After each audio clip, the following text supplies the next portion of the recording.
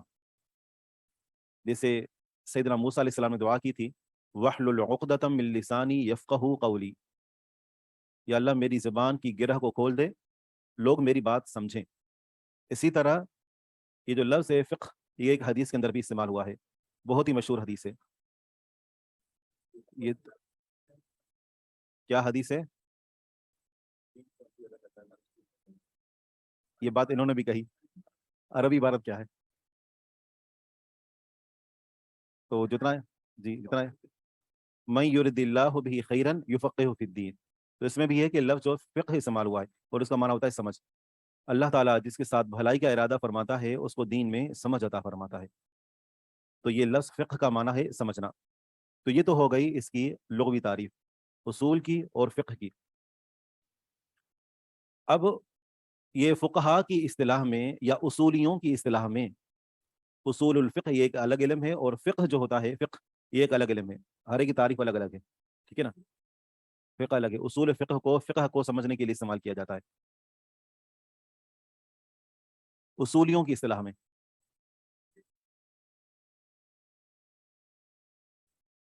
جی ہاں صحیح. تو یہ اصولیوں کی اصطلاح میں اصول الفقہ کی تعریف کیا ہے؟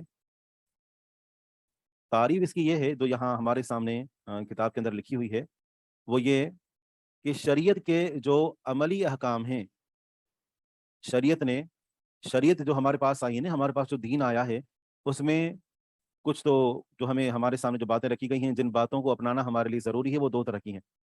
ایک ہوتی ہیں عقائد، نظریات، اور دوسرے ہوتے ہیں احکام. ٹھیک ہے، شریعت کے اندر یہ دو باتیں ہوتی ہیں، عقائد اور احکام. عقائد کے اندر کوئی عملی چیز نہیں ہوتی، ایک سوچ ہوتی ہے، ایک فکر ہوتی ہے. مثلا کہ اللہ سبحانہ و تعالیٰ کے لیے الوہیت، ربوبیت اور اسماء اور صفات کو ثابت کرنا، ٹھیک ہے نا، یہ ایک اعتقادی معاملہ ہے. جبکہ یہ جو احکامات ہوتے ہیں نا، احکامات کے اندر عمل ہوتا ہے. تو اصول الفقہ کا تعلق عقائد سے ہے یا احکام سے؟ احکام سے. مطلب یہ کہ اس کے اندر عقائد کے بارے میں گفتگو نہیں ہوتی، اس کے بارے میں صرف عملی احکام کے بارے میں گفتگو ہوتی ہے. تو اس کی تعریف یہ ہے کہ شریعت کے جو عملی احکام ہیں ان کو پہچاننا، ٹھیک ہے نا.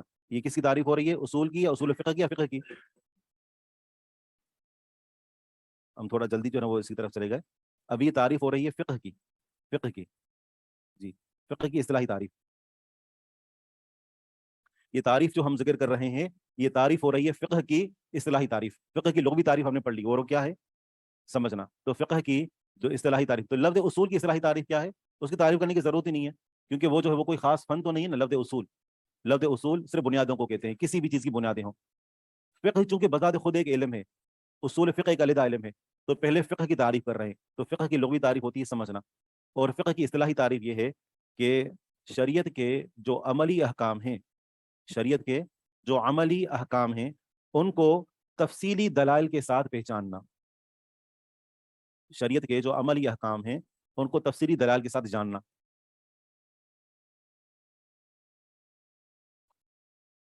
مثلا ہماری زندگی میں کوئی واقعہ پیش آتا ہے عقائد کے علاوہ، ٹھیک ہے نا، کوئی واقعہ کوئی معاملہ پیش آتا ہے، اس میں ہم نے عملی طور پر کرنا کیا ہے؟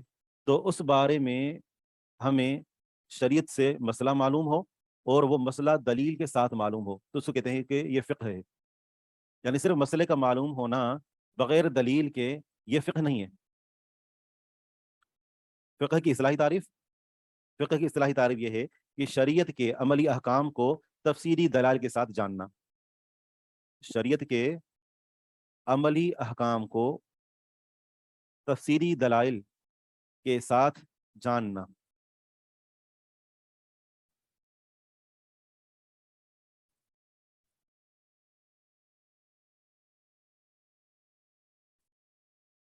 میں نہیں سمجھا کیا؟ جی ہاں،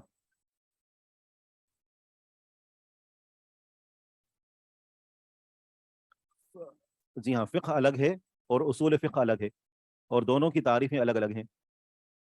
ہاں یہ ہے کہ اصول فقہ کے ذریعے سے فقہ حاصل کیا جاتا ہے. کسی بندے کے پاس